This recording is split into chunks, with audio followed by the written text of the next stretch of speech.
La Asociación Latinoamericana de Educación y Comunicación Popular, ALER, presenta Voces sobre la Mesa. Voces sobre la Mesa. Estamos en total desacuerdo ante un modelo de sociedad que tiene como uno de sus principios estructurales la desigualdad y discriminación. Ahorita un niño de 5 años le das un teléfono, pues se queda en el teléfono. O sea, antes los niños aprendían más. Diálogo abierto sobre distintos temas de la realidad latinoamericana, caribeña y mundial. Voces sobre la Mesa. Voces sobre la Mesa.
Latina y el Caribe también están compartiendo con nosotros. Bienvenido. Tu micrófono, si nos ayudas a habilitarlo, Gabriel, para compartir en este programa de Voces sobre la Mesa.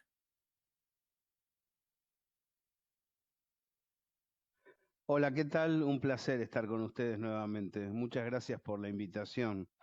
Aquí un frío extraordinario en la Argentina. Estamos en temperaturas bajo cero por las noches y ahora media tarde un poquitito más templada, pero viene fuerte el invierno. Muy bien, Gabriel, un gusto tenerte nuevamente junto a nosotros y Un para placer. nosotros es un placer poder conversar contigo. ¿Te parece si vamos entrando en el contexto de esta conversación?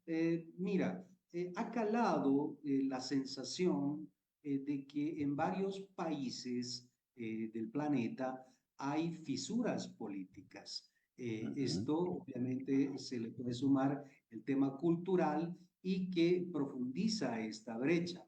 Esa percepción, por supuesto, que se refuerza con la virulencia que van saliendo aquellos grupos que están a favor, por ejemplo, del aborto y otros en contra del aborto. Hay otros que están a favor del tema de género y el feminismo y hay otros quienes se resisten a aquello. El cambio climático también por un lado y por el otro lado quienes le apuntan al tema del progresismo. Y así va saliendo, vivimos en un país que realmente está polarizado a tu criterio, o se podría decir que esto solamente es un mito que estamos percibiendo? Creo que es importante retomar vías de análisis de fondo por encima de las observaciones relacionadas con derechos particularizados, lo cual no quiere decir dejar de lado esos derechos, sino situarlos en el plano que verdaderamente ocupan. Para ser franco con ustedes y con la audiencia, yo sigo pensando que la dualidad entre trabajadores y grandes empresarios sigue teniendo vigencia y la dualidad pueblo e imperio sigue teniendo vigencia. Si nosotros empezamos por la discusión sobre el feminismo, o empezamos por la discusión sobre el aborto, o empezamos por la discusión acerca de derechos civiles, en los cuales no es tan difícil ponerse de acuerdo porque hay algunas reivindicaciones que son básicas para el conjunto de la humanidad, pero vamos a dejar de lado lo que nos engloba, lo que nos une como pueblos.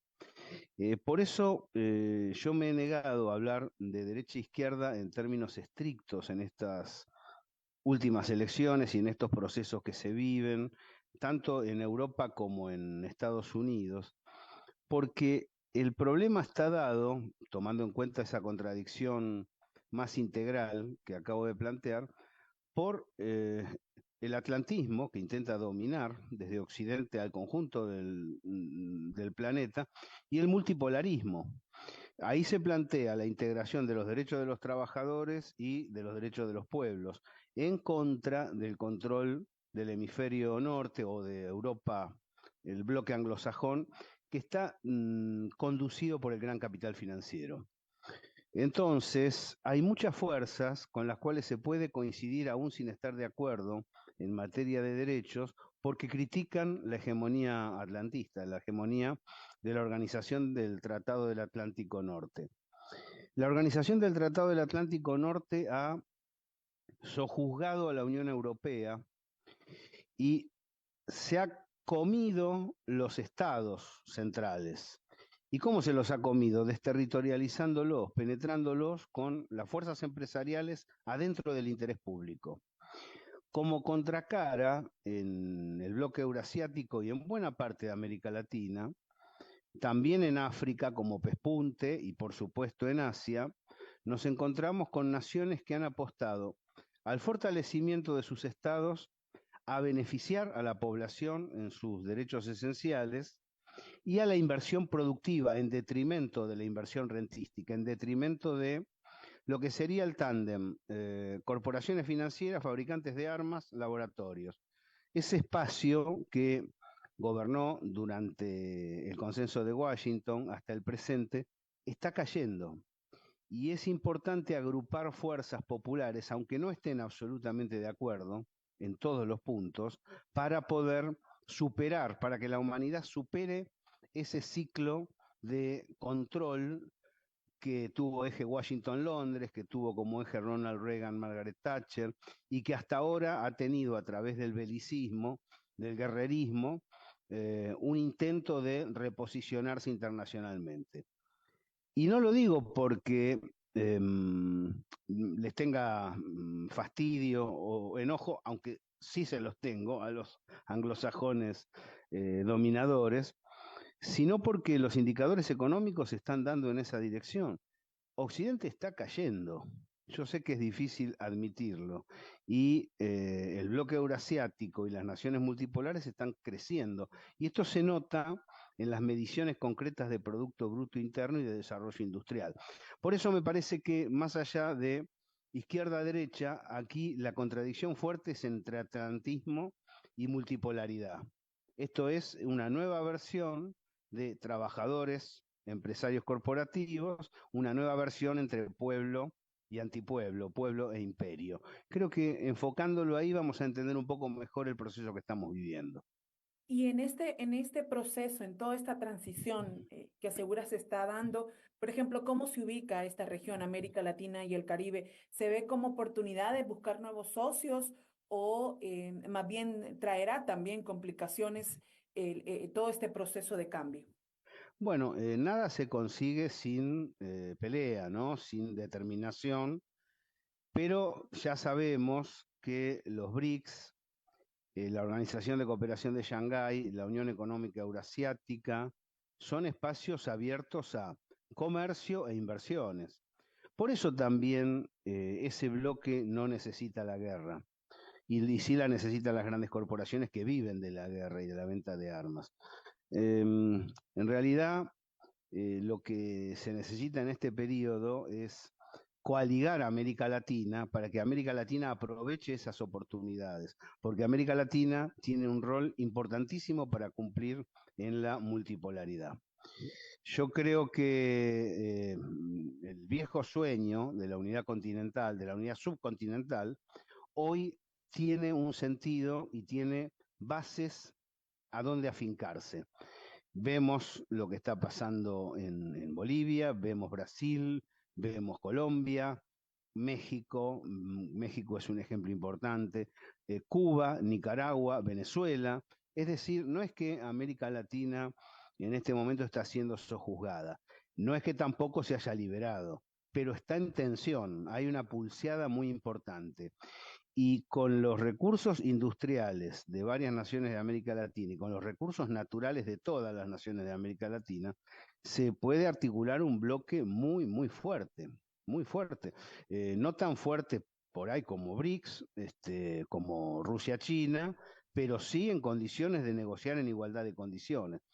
Nuestros países en realidad son provincias que se desprendieron de una gran federación, el sueño de San Martín y de Bolívar, la unidad continental.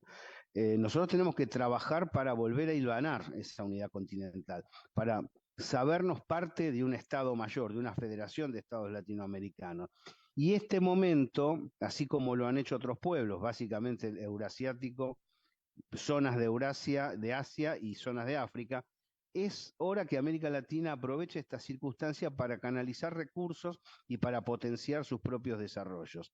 Y ya sabemos, porque los ofrecimientos internacionales han sido claros, que China, India, por ejemplo, Brasil ya está ahí, China o India son compradores externos muy apreciables de nuestras naciones y son grandes inversores productivos, sobre todo en una de las áreas que está más compleja en este momento, más en disputa, que es el área energética.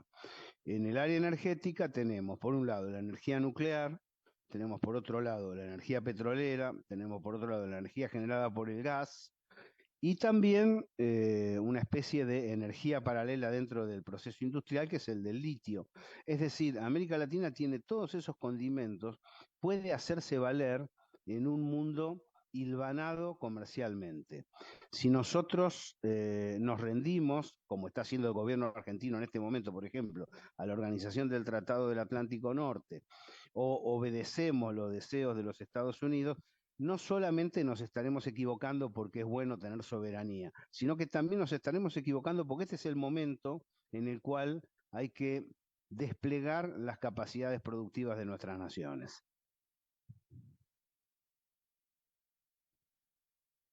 Adalid, si habilitas tu micrófono, Adalid, por favor.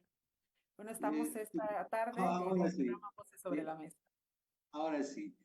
Gabriel, ¿te parece si retomamos nuevamente este tema de las disputas entre países? Y por supuesto tú hacías referencia a diferentes bloques, el bloque europeo, por el otro lado estaba Rusia con China y Estados Unidos.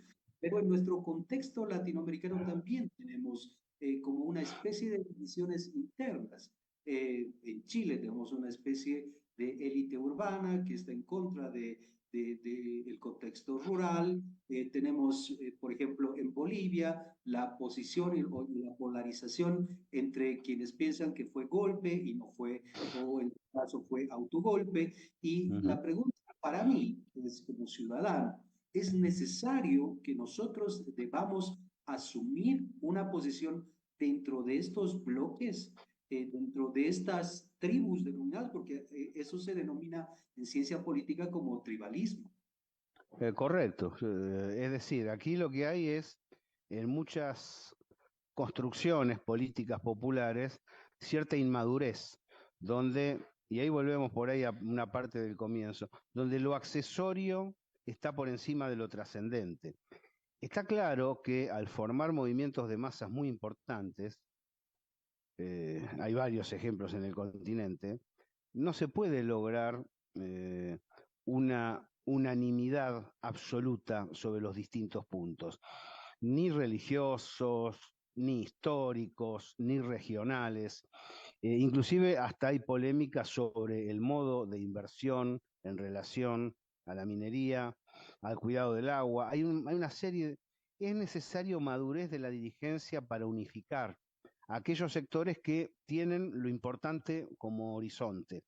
Yo creo que lo que pasó en Bolivia es, en cierto modo, fruto de un desencuentro tangencial que casi perjudica el desarrollo general. Urge, les guste o no a los protagonistas, les guste o no a Evo Morales y a Luis Arce, acuerdos entre ambos para evitar que los sectores liberal conservadores pro norteamericanos gobiernen ese país. Si se siguen peleando entre ellos, como ha habido peleas adentro del peronismo en la República Argentina, como hay peleas en distintas instancias del continente, como bien lo describiste recién, y va a ser muy difícil porque la unidad es lo que te da potencia. ¿Dónde están los puntos de unidad? Para mí los puntos de unidad están en el mundo del trabajo y en el mundo de la nacionalidad articulada, no chauvinista, con los hermanos y con los vecinos. Si se logra eso, creo que un buen ejemplo de ese logro ha sido el Morena, seguramente.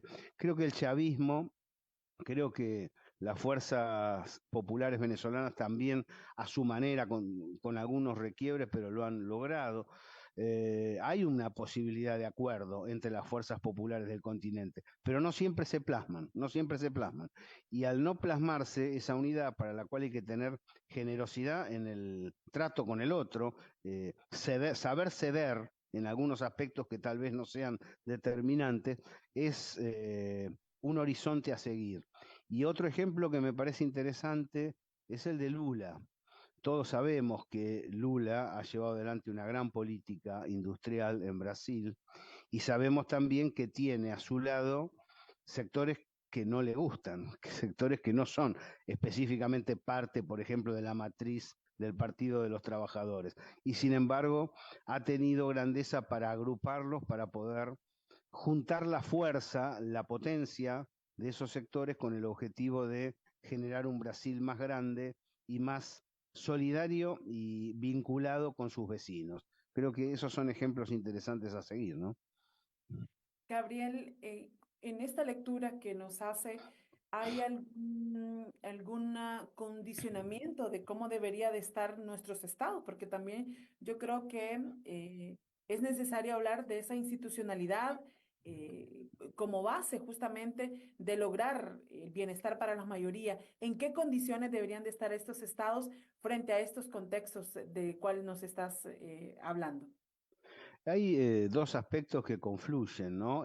Creo que esa pregunta es muy importante y no sé si estoy en condiciones de responderla plenamente, pero hay dos aspectos que parecen trascendentes.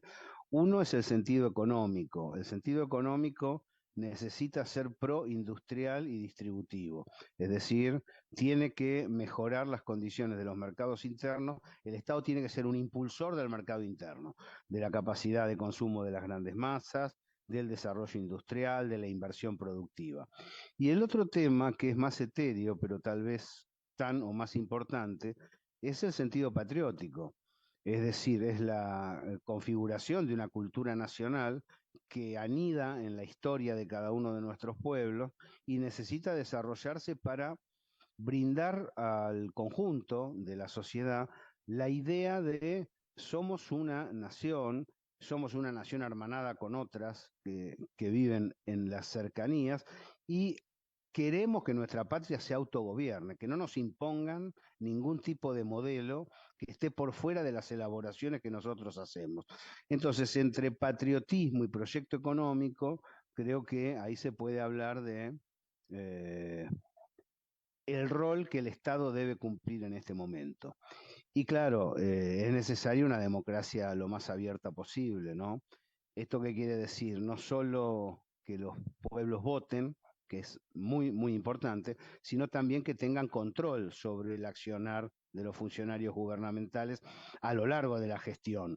No es que cada 4 años o cada 6 años votamos y nos desentendemos de la vida política. La acción política tiene que estar presente para controlar el desarrollo de la gestión a la cual se le ha confiado la posibilidad de dirigir un país.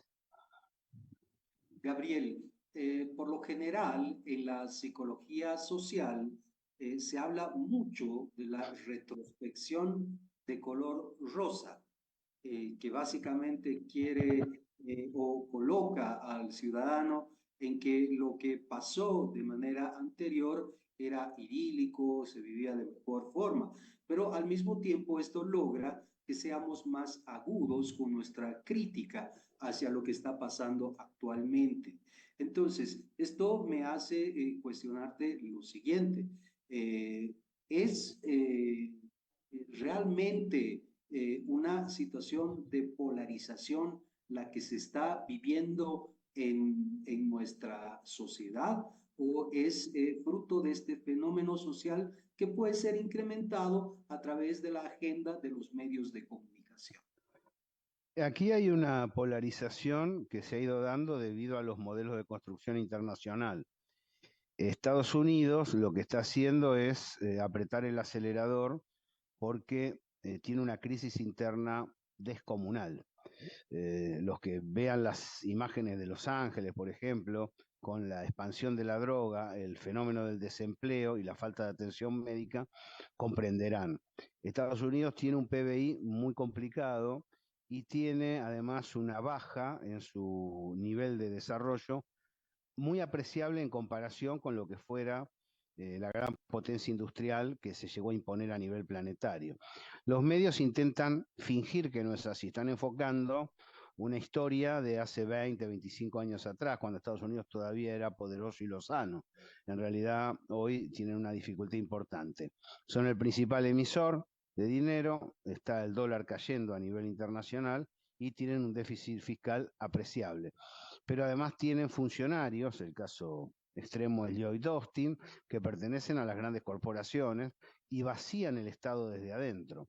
De allí que haya un malestar muy profundo en los distintos sectores del interior norteamericano, sobre todo en aquellos que han perdido fábricas, que han perdido fuentes de trabajo. En eso lo que está buscando Estados Unidos es tener gobiernos afines en América Latina para poder recabar lo que no puede generar por sí mismo. Creo que no lo va a lograr y adentro de las sociedades latinoamericanas esa tensión entre multipolaridad y unipolaridad se reproduce de modo oblicuo.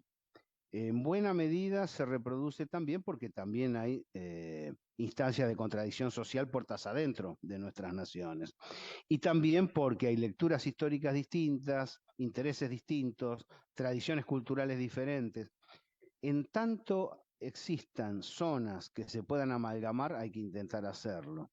Cuando ya no da para más, se romperá, lamentablemente, se resquebrajarán los frentes populares. Pero en tanto resulte posible licuar las diferencias que no son esenciales en este periodo, puede llegar a ser muy satisfactorio para el desarrollo de las naciones.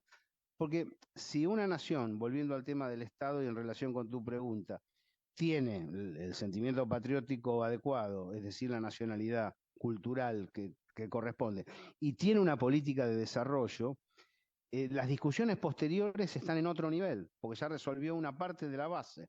Si se resuelve una parte de la base, que es el histórico subdesarrollo latinoamericano, se puede apuntar en otra dirección. Y ahí vendrán otras discusiones. Y ahí sí se puede discutir si somos más de izquierda, somos más de derecha, pero ya tenemos una nación configurada. Tenemos un país que está potenciándose y desplegándose. Cuando vos tenés un PBI creciente y en específico la zona industrial del Producto Bruto Interno, vos te encontrás con que tenés posibilidades de recaudación tributaria, posibilidades de distribución y de ejercer desde el Estado una inyección vital para el mercado interno y para la inversión. Entonces el poder que aquilata a la nación es distinto y las discusiones tienen otro tenor. en lugar de ser discusiones de tono menor, empiezan a ser discusiones acerca de los grandes rumbos para seguir. Creo que ahí situar este problema en este presente es trascendente. Queremos agradecer a David y Gabriel, a la gente que nos está sintonizando, que está reportando sintonía en esta transmisión en vivo que desarrollamos a través de la Asociación Latinoamericana de Educación y Comunicación Popular, ALER. Sin duda, estos retos globales que has enmarcado en el plano económico, en el plano político, ¿qué corresponde, Gabriel, a la ciudadanía para la reconstrucción de ambientes sociales donde podamos fortalecer la solidaridad, la empatía y el respeto justamente de cara a mejorar los contextos en nuestros países?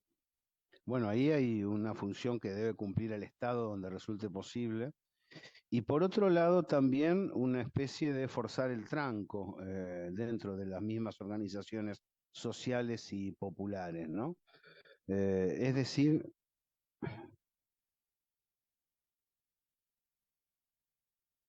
Bueno, estamos en vivo esta tarde, Adalid, esperando comunicación con nuestro invitado, Gabriel, que nos acompaña desde la República de Argentina. Gabriel Fernández, a ver, ahí volví. ahora estamos. Sí. Aquí estamos. Eh, mm, Creo que además del rol del Estado del que hablábamos recién, tiene que haber una autoexigencia de la población en un sentido. Em, rechazar interiormente, aunque esto suene difícil de transmitir, la condición de desempleado, generarse la fuente de trabajo, evitar lo que aquí se llama, debe tener su equilibrio en otras naciones, lumpenización, es decir, el pasar de ser un proletario a ser un lumpen proletario. Hay que evitar ese camino, porque entonces se fortalecen las maras, se fortalecen las organizaciones delictivas, crearse la propia fuente de trabajo. Hay que crearse la propia fuente de trabajo si no aparece otra fuente de trabajo, pero no esperar que un empresario venga a invertir, sino generar proyectos, emprendimientos que sean relacionados con las organizaciones populares. ¿Por qué digo esto? No solo por una cuestión de sobrevivencia, sino también porque no es la misma la conducta política de aquel que se siente parte de una comunidad que de aquel que se siente al margen. El que está marginado, por efecto del sistema, por supuesto, pero que de algún modo se ha rendido y ha aceptado ese rol de marginación, tiende a comportarse asocialmente, por fuera de los intereses colectivos profundos. Entonces creo que la combinación de una política del Estado adecuada, porque si el Estado está en contra de la sociedad, como suele pasar, es muy difícil llevar adelante una política justa, y la propia acción interna de los pueblos, madura, potente, vigorosa e inteligente, puede llevar a que antes del desarrollo de transformaciones profundas se generen las condiciones para el desarrollo de esas transformaciones profundas. Gabriel, prácticamente el tiempo nos ha consumido. Son 30 minutos donde hemos podido conversar contigo. Te pido en 30 segundos que me puedas responder la siguiente pregunta. ¿Esta polarización está colocando en riesgo la democracia en los pueblos? Sí, la democracia debe ser construcción permanente. Por eso hablábamos de forzar un poco el tranco, ¿no? Para mejorar las condiciones social populares. La lucha por la democracia beneficia a aquellos que no la declaman tanto, porque hay otros desde el norte que declaman democracia pero no la aplican y que cada vez que alguien protesta mandan a la policía. Creo que cuidar la democracia y profundizarla en América Latina beneficia a los pueblos latinoamericanos. Bueno, yo creo que ese es un reto que nos queda a quienes estamos, ¿verdad? Estos ciudadanos y ciudadanas que queremos justamente esas naciones fortalecidas, esas naciones donde se respeten los derechos humanos y donde el Estado sea justamente un Estado protector. Muchísimas gracias, Gabriel. Siempre es un gusto compartir tu análisis en este espacio a través de ALER. El placer es mío. Muchísimas gracias por la invitación. Un abrazo para todos. Abrazo también para vos, Adalid, hasta allá, hasta Bolivia. Justamente este programa es un ejemplo de esa unión en esta América Latina y el Caribe, de esos lazos que también se pueden ir se pueden ir fortaleciendo. Gabriel, desde Argentina, Adalid, desde Bolivia y por supuesto aquí desde Centroamérica, desde Honduras. Gracias, Adalid.